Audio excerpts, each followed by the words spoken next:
Hey everybody, Dirili here. Thank you so much for joining me for another episode of Hakuouki Demon of the Fleeting Blossom. We're on Toshizo Hijikata's route, and we're watching him work himself to the bone as a fury. We don't even know if he's sleeping or anything. So let's see if we can do anything about this at all. I don't know. You can just sit back, relax, and let me read you a story.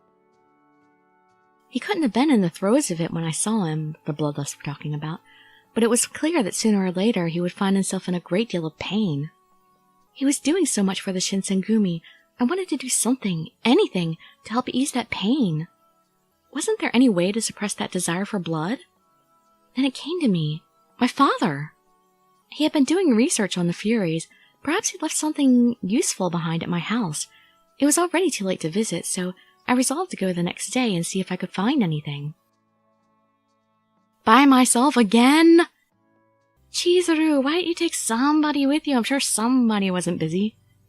The following day, I left a note for anyone who wondered where I had gone, and headed toward my old house in Edo.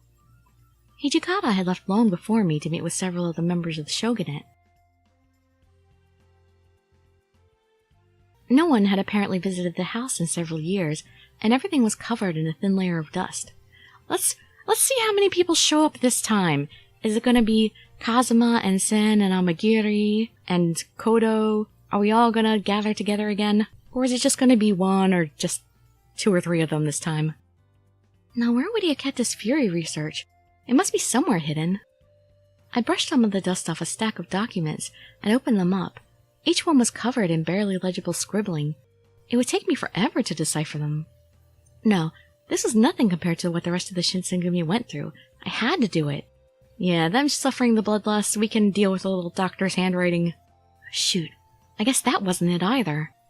I sat back on the floor and sighed heavily. How foolish I'd been to think I could just waltz into my house, find my father's secret documents, and solve a problem that had been haunting the Shinsengumi for years. No, I couldn't give up. I had to keep trying, sooner or later to find something. Hijikata and Heisuke needed my help. I had to find something. Huh? As I flipped open a particularly thick sheaf of papers, a scrap fell out and landed on the floor. It appeared to be some kind of formula. Is this about the Furies? As I studied it, I realized what I'd found.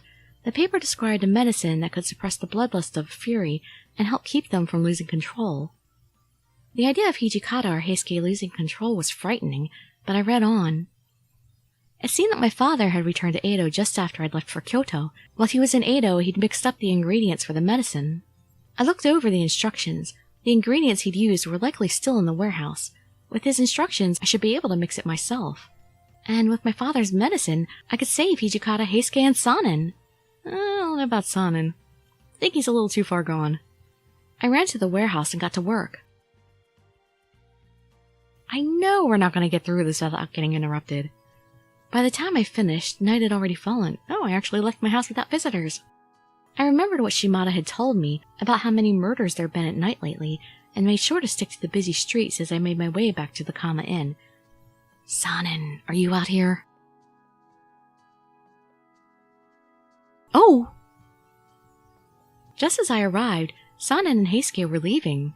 Ah, lucky me. Good thing I wasn't any later. Sanan! Oh, you are back rather late. It's dangerous out there, you know. You shouldn't be out at night all by yourself. I'm sorry. I meant to come back earlier, but I was so busy, and I just kind of lost track of time, and... anyway, I've got something for you. I handed Sanan the medicine, which I'd wrapped in a small piece of paper. Oh, what's this? It's medicine to suppress the Fury bloodlust. I went back to my house today and found instructions for how to make it. It should make the pain go away. He looked down at the paper I'd handed him, then back to me. Thank you, but no. Your gesture is appreciated, but not needed. Huh? Wait, but without it you... You're not one of us, so to you the bloodlust might seem odd or wrong. However, the more one tries to suppress it, the greater the pain becomes. Bit by bit it will chip away at your sanity. This medicine would be a minor reprieve, nothing more. But... Excuse me, I must leave for patrol. Good night. You're not even gonna try it? Before I could protest, he was gone, walking briskly down the darkened street. Without the medicine, what would Sanan do when the bloodlust came? Oh no! I remembered what Kimigiko had said to us back at the Fushimi Magistrate's office. Then are you aware that the Shinsengumi's Furies have been murdering people on the street to test their strength? No, it couldn't be. It was the Shinsengumi's job to protect Kyoto and its citizens. Surely Sanan wouldn't attack people on the street just to satisfy his thirst for blood. Hey, Chizuru, I'll take that. Can I have it? Oh, yes. Yes, of course. I handed him the packet Sanan had so recently refused. He stuffed it into his pocket as he stared off down the street at Sanan's rapidly retreating back. I'm going on patrol with him. If he does something weird, I'll stop him. So don't worry, alright? I was more transparent than I thought it seemed. Alright, I'm counting on you, Heisuke. Oh, right. Where's Hijikata? Is he back yet? Yeah, he came back earlier in the evening, but he locked himself in his room. He hasn't poked his head out since. Oh, I'm gonna go check on him then. Heisuke and I said our quick goodbyes, and I made my way into the Kama Inn and up to Hijikata's room. Hijikata, are you there? I've got something for you. Nothing. I was about to turn away, assuming he was asleep, when...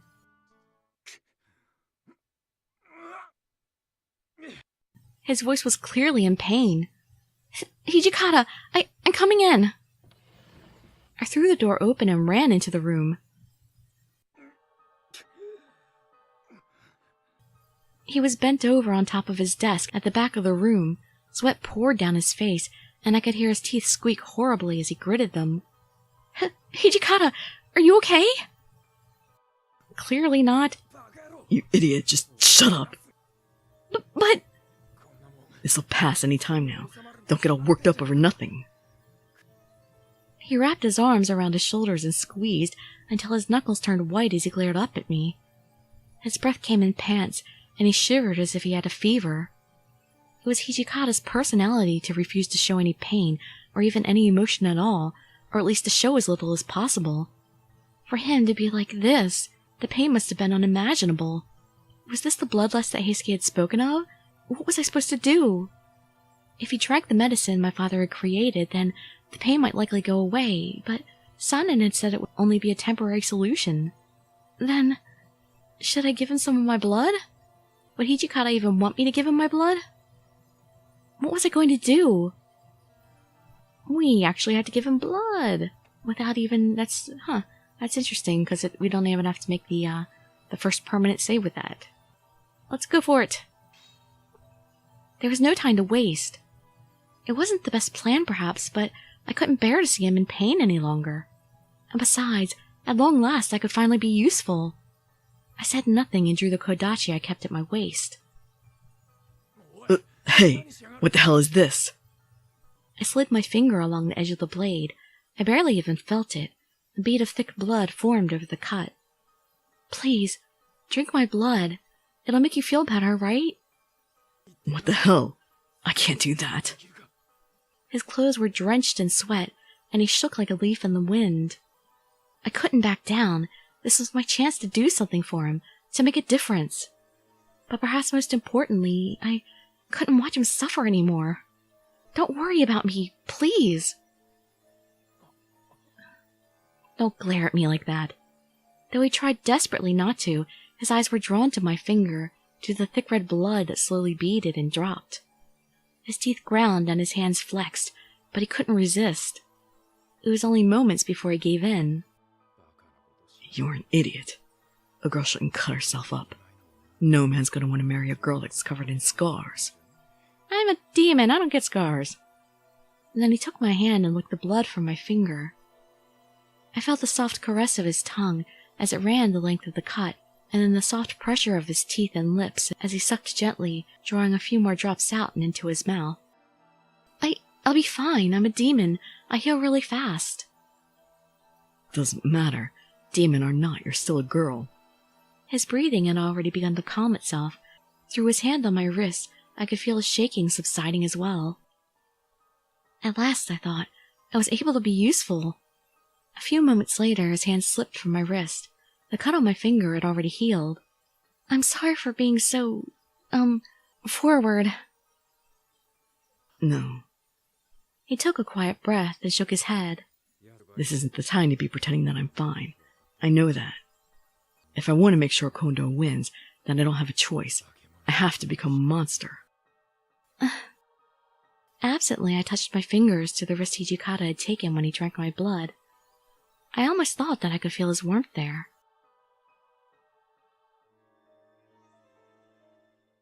Even after the events of that night, Hijikata pushed himself just as hard as before and visited the shogunate's officials whenever he could find the time. Eventually, his work began to pay off, and the Shinsengumi were given one of the Hatamoto mansions to use as their headquarters. I knew he had to be in miserable condition between his demanding schedule and fury-related difficulties, but he was determined to give Kondo his war. That thought alone seemed to sustain him and drive him forward. Perhaps the gods took pity on him. My apologies for worrying you. It was some time later that Kondo finally made his appearance, seemingly completely healed. I never thought being kept away from the fighting for so long would be this frustrating. Had our foes forced their way in, I was prepared to fight them no matter my condition, but I suppose that's beside the point now. I'm sure you're all wondering what's next. First, we'll head to Kofu. We've been ordered to ambush the Imperial Army. The Shogun has given us 2 cannons, a number of small arms, and funding. As he began to lay out the details of the plan, I saw his eyes twinkle with excitement. In anticipation of their success on this mission, Kondo and Hijikata had both been given promotions. Nagakura and Harada, however, seemed less than pleased with this turn of events. Hey, Kondo! Who came up with the idea of having us guard Kofu? It was Omano Kamikatsu. Why? Is that a problem? I've heard a lot of rumors about that Katsu guy, and not good stuff. He's famous for being a pacifist. Why would somebody like that give us cannons and money to go to war? Besides, I've heard that the shogunate himself is perfectly willing to just go along with whatever the new government army wants. You don't think Katsu feels the same way? Kondo frowned. Nagakura, Harada, these are direct orders from the shogunate. It's true that the shogunate isn't publicly defying the new government army, but that's because the situation isn't ideal. However, if he can protect Kofu, then perhaps he'll think that the shogunate actually has a chance to win this war, and he'll put his full resources behind it. This isn't just a matter of winning or losing. The men in charge are recognizing our hard work by saying that we're a force skilled and dedicated enough to defend Kofu. Isn't our duty as warriors, then, to give all we can to this fight? Don't you agree, Nagakura? You're really going to try and gloss over it like that? I'm a captain of the Shinsengumi, but I'm not your retainer. Kondo looked upset, but Harada spoke up before he could say anything. Hey, Saito, what's your take on this? I'll do whatever the chief and the commander order me to. All eyes turned to Hijikata. Well, we should round up some more men if we're going to go to war with the Imperial Army. If we do good at Kofu, I'm sure the shogunate will send us some more reinforcements. As far as Omano Kami goes, it doesn't matter how much he hates war, I'm sure he knows sometimes you can't avoid it. I mean, if the shogunate loses, then him and all the rest of the vassals are out of a job. I don't think they'd want us to lose. Yeah, I guess you have a point. Shall we head for the mountain near Kofu first, and prepare for night raids? Fury Corps isn't going this time. You're staying here. Why? If the shogun sends us reinforcements, I can't afford to let them see you. Besides, there are going to be a lot more men at Kofu. You'll get spotted, and then what's the point of having a secret division? But... Hey, the war's just started. We shouldn't be in such a rush, Sanan. I saw Hijikata and Heisuke exchange a quick look. They must have realized how Sanan would react, and talked it over beforehand. All right then. Everyone, return to your rooms. We've got some time before we leave, so make sure you get your affairs in order. That was that, and the captains departed to go brief their subordinates. Only Hijikata remained behind to begin sifting through the massive stacks of paper and maps. Hijikata, are you sure it'll be okay? What will be okay? This war is going to be difficult, isn't it? Wouldn't it be better to take the Furies along? Oh, that. He sighed and set down the map he'd been studying. Remember when Sen warned us about the Furies killing people? Yes? Well, I think it might have been Sanan. What? The Fury Corps is our trump card, but I can't have them murdering people in the streets to satisfy their bloodlust. During Toba Fushimi, they used silver bullets on the Fury Corps, which made them essentially useless. Until we can figure out how to counteract the silver problem, I need to have Sanan stay here. Heisuke will keep an eye on him. We also might need him to go collect arms for counterattack. A counterattack? Then he was planning for a possible loss at Kofu? This next fight is going to be a big one. We probably shouldn't take you, but... If I leave you here, Kazuma might decide to try and snatch you again. Leaving you in the company of the Furies is a bad idea too. So I'm taking you with us. But you watch yourself and stay out of trouble. I tell you to jump and you say how high, got it? Okay. I could feel a nervous knot forming in my stomach, but Hijikata had to have a far greater case of nerves than I did. It was morning on the day we left for Kofu. Everyone's up already. Huh? The common room was full of men dressed in clothing I'd never seen before. Oh no, everybody cut their hair and changed their clothes.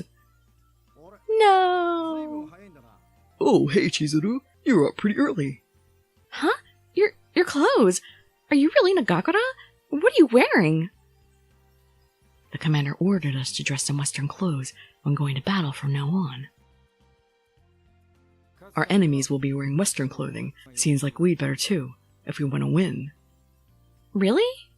Hijikata was dressed predominantly in black, and whatever his outfit was called gave him an elegant look. It suited him well. He looked as handsome as an actor, and I couldn't help but admire him for a moment. But his hair... Something wrong. Am I wearing it wrong? Oh, no. No, definitely not. You're strange. Wait, Kondo's not wearing Western clothes. They're just so tight, and I can't stand walking in these, I think they're called shoes? Besides, I just wouldn't feel like a real warrior in those things. I guess I'm being a little childish about it, but that's my right. You guys really don't need to wear Western clothes to fire guns, I swear, I promise you. And you didn't need to cut your hair for that either. You're fine. It's not like you'll be out on the front lines. You just have to act dignified for the troops. Your presence alone is enough to inspire the men. Really? You are going to make me blush. He already has, apparently. Well, let's be off then, to Kofu Castle. And thus, the Shinsengumi took on the name Koyo Regulatory Company and headed for Kofu by way of Hachioji. On the way, Kondo split up from the main group to visit his hometown. Which was a bad idea because it made everybody mad. Kondo still hasn't caught up yet? How long is he going to sit around in that inn getting drunk? Well, he probably hasn't been home in a while, and probably wants to show off how successful he's been. Not to mention, I'm sure he wants to visit his wife and daughter. He hasn't seen them in a long time. I actually totally did not know he had a wife and daughter. Show off, huh? We're marching to war. You really think this is the time for that crap? Hijikata looked back over his shoulder at Nagakura and Harada. He's meeting with some possible recruits. What better way to get to know new soldiers than by sharing a drink with them, Well, yeah, you got a point, but... Hijikata's eyes narrowed. If we'd gotten enough recruits before we left, Kondo wouldn't be out there right now. Hijikata's words cut like a knife. The Shinsengumi had made a name for themselves in Kyoto, true, but the shogunate was faced with a numerically superior force. We no longer had the luxury of conducting interviews with potential candidates and only taking the best. Now we had to offer money and alcohol to attract recruits. Hijikata would have rather cut off his own arm than stoop that low, but he had no choice. Commander, there's something I need to tell you. Sent on ahead to scout some time before, Saito had finally returned. What is it? Saito took a short breath and seemed for a moment to be gathering himself for something unpleasant. It seems that the enemy has already conquered Kofu Castle. What? Hijikata gestured quickly to some of the soldiers behind him. We've got an urgent update on the situation. Go get the chief, now.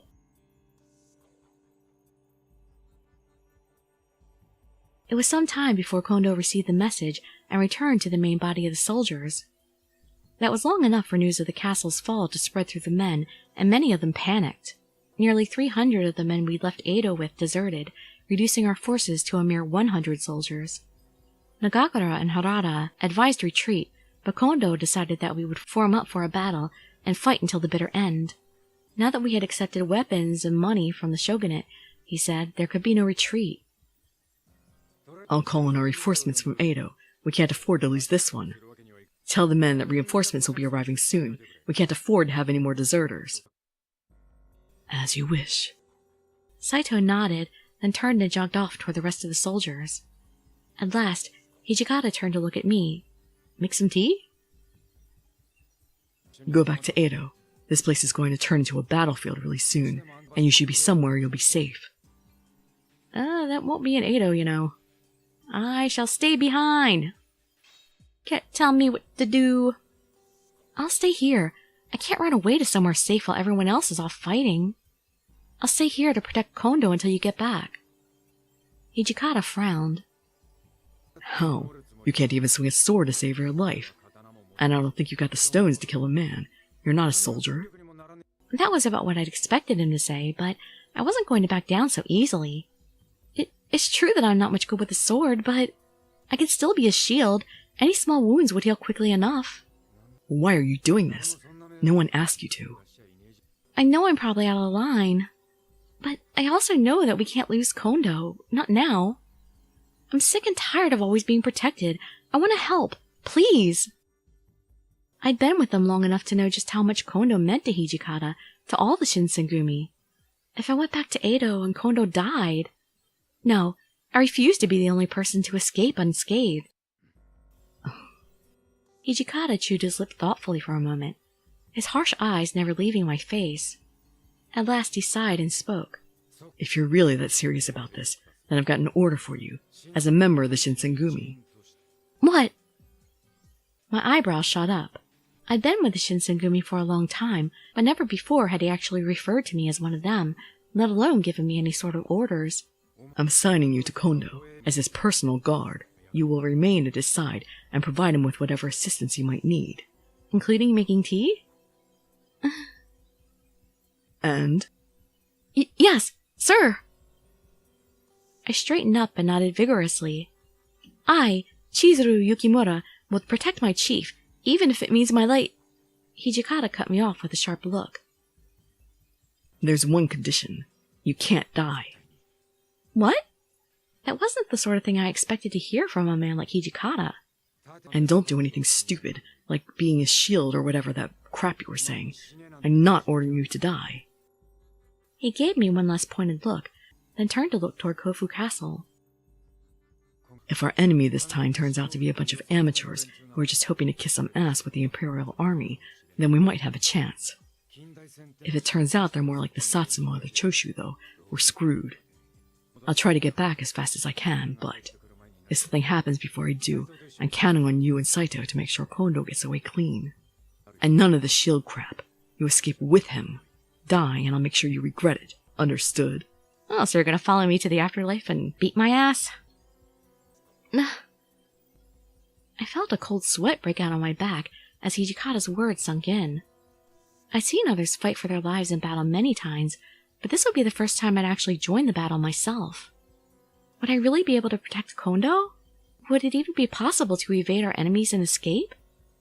Perhaps Hijikata noticed my sudden fear, because he gave a short, bitter laugh.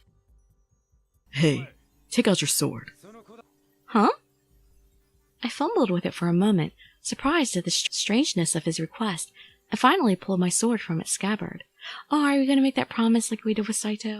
I kind of like that being Saito's thing, though. Yup, it's the thing. Hijikata pulled out his sword as well, in a sure, smooth motion. He then took his own Izumi no Kami Kanesada and tapped its blade against my own. The clear tone they made drew goosebumps from my arms. That's called kincho. It's what samurai do when they swear an oath. Oh, really? Interesting. Well, I guess technically neither of us is actually a samurai, so we're just going through the motions, I suppose. Why? He grinned. Proof. I'll come back, and you'll survive too. That's the oath we just made. So you trust me and you wait, and don't die. His words were confident, and listening to him, I felt as if they'd somehow made me stronger, more capable. As someone who dreamt of being a true samurai, then that oath meant a great deal to him. I had to follow through. There could be no breaking this promise. I understand. I will protect Kondo, and I will survive. He had given me the chance to show that I was useful, and trusted me with an important task. I would complete that task no matter what. Slowly, the Koyo Regulatory Company found itself driven into a corner. Kondo did his best to try and explain to them that he and his men were only there to protect the area around Kofu Castle, in hopes that his situation might be resolved without bloodshed. Unfortunately, one of the new recruits cried out that they were the Shinsengumi and opened fire on the castle's defenders. That was the spark that lit the powder keg. The bulk of our opponent's forces turned out to be men from the Tosa domain who had been trained in Western tactics and weapons. Our guns were old and didn't have the range to match the Tosas. It quickly became a hopeless battle. Kondo had no choice but to retreat. "We have to go, Kondo! If we don't go now, you'll be killed!" But my men are still fighting over there. We can't run away and leave them. "If you stay, then you'll just die too. Even if we lose this battle, Hijikata says that as long as you're safe, there's still hope. We can regroup and fight back later." I grabbed Kondo's hand and pulled him as hard as I could toward the road down the mountain. He looked across the battlefield at his own men, hopelessly outnumbered. Many had already fallen. I saw tears well up in the corner of his eyes. He bowed deeply toward the men still engaged in battle, just as Saito returned from the front line. Are you prepared for the retreat? Good. Let's go. Right. Come on, Kondo. We have to go. Right.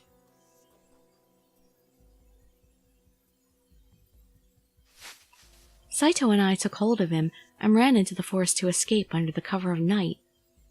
We'll be in Hachioji soon, Kondo. Hang in there. Right.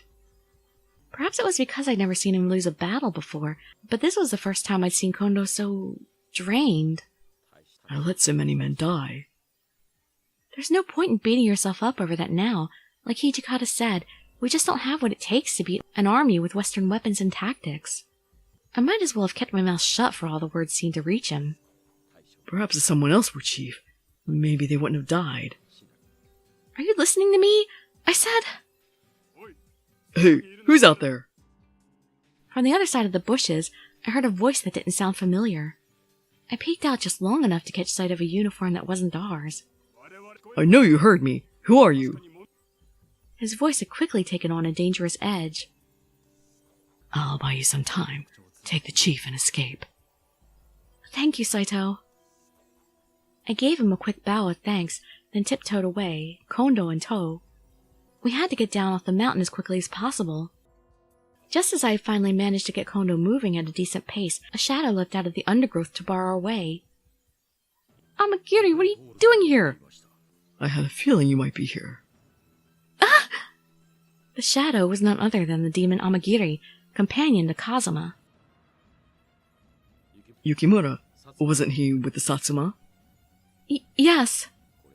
Then, we can no longer escape. As a man, I wish to take responsibility for this war and all the men I've lost. Will you ask him to assist me with my suicide? What? What? No, I can't let you die here. If you want to take responsibility for your loss, then you have to live, so that you can take your revenge in the next battle. Amagiri had remained silent for a short exchange, but now he spoke up. Yes, I serve the Satsuma domain, but I've been given no orders regarding the Shinsengumi. My only business here is with the girl. Me? He nodded. Kazuma is vexed by you, and the young man Hijikata. He disregards the wishes of the domain and does as he pleases, not as he is ordered. The Satsuma domain is troubled. However, We do not yet dare to cut our ties with the Satsuma domain. Amagiri's eyes promised violence, and his body tightened, ready to make good on that promise. For that reason, Chizuru Yukimura, you must die here. What? You're gonna kill me? You're not gonna, kidnap me and bring me to Kazuma to appease him and make him behave again? Ah! He had no weapon, but I knew just how powerful he was, even without one. Had I been carrying the finest sword ever made, he still could have ended my life easily. Nonetheless, I could not be killed without a fight, no matter how futile the fight might prove to be. I drew my sword. Kondo, go! This man is after me and only me. You must escape. But... I'll be fine. I have a sword and he has no weapons at all. Please, the Shinsengumi needs you. You can't abandon them. Kondo's mouth hung slack for a moment, struck speechless. Then he shut it, set his jaw, and drew his sword. No matter the reason, an honorable warrior cannot run away and leave a woman to fight alone. Kondo, what are you saying? I'm under orders from Hijikata. I have to protect you, please. But he would not be swayed. Kondo turned to face Amagiri. I am the chief of the defeated army. My recklessness has sent many of my men to their deaths. But I can still give my life to protect a woman. As a warrior, no, as a man, I can think of no better way to die. No! His face was calm and serene, and there was no hesitation in his eyes. I'd seen that look before, on Inoe's face just before he died under Kazuma's blade. There would be no convincing him. His mind was made up. When he spoke, his voice rang with determination. I am Isami Kondo, chief of the Shinsengumi. Yeah! His sword held high, he charged toward Amagiri. No! He was going to die just like Inoue had. I buried my face in my hands, overcome with despair and helplessness. You challenge me knowing that you cannot win. For the sake of someone who cannot defend themselves, your actions are worthy of respect. Amagiri's hands rested calmly at his sides, even as Kondo charged toward him. At the last moment, he slid aside as if he were made of water. He grasped Kondo's blade with his left hand and drove his right under the man's stomach. That easy, huh? As Kondo began to fall toward the ground, Amagiri flipped him around so that he landed on his back, hard. I've knocked most of the air out of him. He won't be able to move for a while. He glanced down at Kondo, groaning on the ground, then turned his eyes to me. You are next, Chizuru Yukimura. Do not blame me for what I must do. I took a deep breath and fixed my eyes on Amagiri's. He had defeated Kondo with his bare hands. Even with my sword, it was foolish to think I could beat him. I knew that. But that didn't give me the right to turn tail and just run away to save myself. Your sword cries. I can see that you are terrified of death. He had seen straight through me. I felt my throat tighten. Yeah! It came out as more of a scream of terror than a battle cry, but I charged toward him nonetheless. With about as much effort as it took him to breathe, Amagiri sidestepped my attack. He dodged, but he hadn't counterattacked. I couldn't give up just because my first strike hadn't hit. I lashed out again and again, but he bent and twisted away as if his body was made of water. None of my blows came even close to landing. Then finally... I hadn't even seen his leg move until it slammed into my sword arm with the force of a cannonball. My vision went white with pain, and my sword tumbled from my suddenly slack grip. With a choked moan of agony, I slid to the ground. No, I had to get up. My brain screamed at me to move, to pick up my sword and fight, but the roar of pain drowned it out. This battle is concluded. Do not fear, it will be quick. Then you will hurt no longer. I ground my teeth in anger and pain, even as I felt hot tears spring to my eyes. I'm sorry, Hijikata, I thought to myself. You told me to protect Kondo. You told me to survive. But in the end, I couldn't do anything right. I squeezed my eyes shut as tears slid down my cheeks and waited for the blow to fall. Giving up so easily? A real Shinsengumi warrior doesn't stop fighting until they're dead. The only thing on your mind right now should be how you're going to outthink this chump. And with that, we're gonna stop. I was waiting. I was like, no, I can't just leave this off, in the middle of the battle. But, okay, now we know Hijikata's come back to rescue us, so I can end the chapter there. Well, not chapter, but end this episode there. Alright, well, we'll continue this soon. Hope to see you there or in some of my other videos. And I'd be so grateful for any likes, comments, subscriptions, or shares with your friends to show some support. Thank you so much for joining me, and I wish you all health, happiness, and safety. Dirili signing out. Bye-bye, everybody.